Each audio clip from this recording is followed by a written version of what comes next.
আজকে আমরা দেখব সপ্তম শ্রেণীর বিজ্ঞান অনুশীলনী বই এর 55 পৃষ্ঠায় যেই চকটা রয়েছে চক 1, তো এইটা কিভাবে লিখবে। তো এখানে যে তোমাদেরকে বলা হয়েছে তোমাদের সংগৃহীত তথ্য নিচের চকে লিখে রাখো।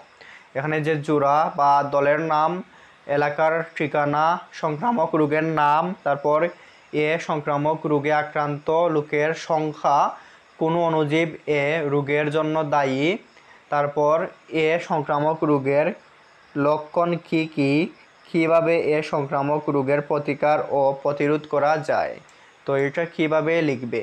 তো চাইলে তোমরা এটা এইভাবে লিখে নিতে পারো। এখানে যে সংক্রামক রোগের নাম 1 যক্ষ্মা, এখানে 1 জন, তারপর ব্যাকটেরিয়া, 1 কাশি, 2 দুর্বলতা, এখানে 1 সিবিসি টিকা দিতে হবে।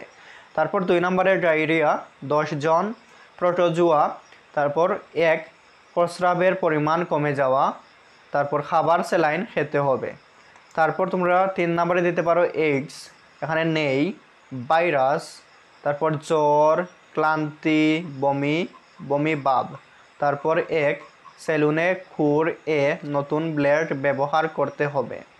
তো 4 নম্বরে তোমরা এখানে লিখতে পারো যে ডেঙ্গু, 2 জন, ভাইরাস, শরীরে ব্যথা, জ্বর, তারপর এখানে তোমরা 1 নিম পাতার রস খেতে হবে। তো তোমরা চাইলে এই চক একটা এইভাবে লিখে নিতে পারো।